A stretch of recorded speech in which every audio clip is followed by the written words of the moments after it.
And meanwhile, as you just heard from Joe Khalil, these findings are posing more questions than answers for lawmakers. We want to welcome back Niall Stanage, White House columnist at The Hill. Niall, thanks so much for being here. Good to be here, Natasha. So SNL officially covering this as well. What are the optics of all of this, and how are Americans at home reacting to the document saga as it just keeps going and going? I think the fact that it keeps going and going sort of neutralizes its partisan effect in a way. It makes people more inclined to think, look, everyone is doing this, or it's not uncommon for presidents or vice presidents or people who formerly held those offices to misplace these classified documents. Of course, some of the reaction proceeds along partisan lines. I mean, Republicans are going to judge President Biden more harshly. Democratic voters are going to judge former President Trump more harshly.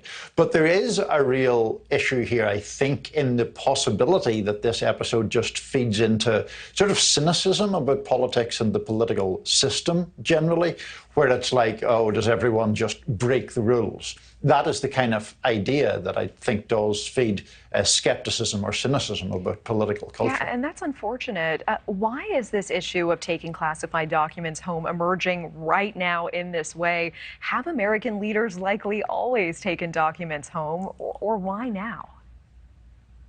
Well, we don't know, I suppose, is the short answer. There are a lot of ways here in which we're flying without radar in terms of what exactly is in the documents in the Trump and Biden, and for that matter, Pence cases, and also the history here. But there is, to your point, an issue that some lawmakers have raised about whether the classification systems we have are keeping up with technology.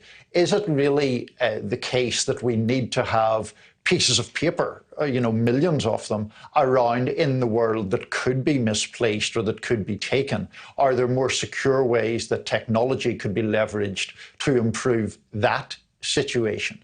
It is a very bizarre scenario where we have at least three very high-profile figures, the current president, the former president, and the former vice president, all caught in this circumstance. It's very odd. Do you think it's likely that lawmakers may use these findings as a way to hold off on or even completely dismiss any presidential endorsements for 2024? I guess it's a good excuse if you want to withhold that endorsement.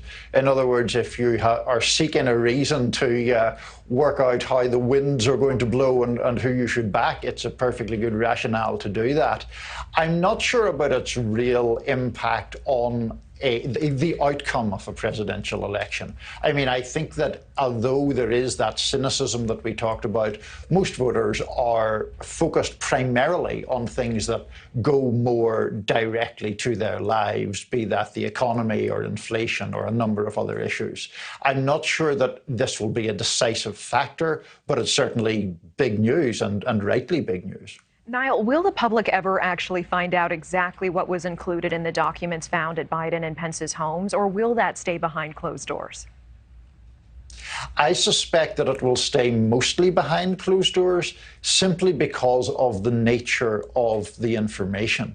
Now, we have had some media reports that are sketching in very broad detail what might be in some of these documents. In President Biden's case, for example, there have been reports that material pertaining to Ukraine and also the United Kingdom is somewhere part of it.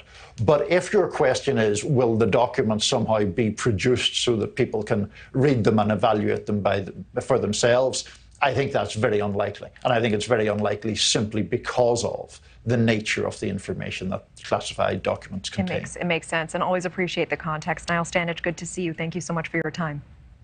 Thank you for watching. Go to newsnationnow.com to find News Nation on your television provider. And don't forget to click the red subscribe button below to get more of News Nation's fact-driven, unbiased coverage.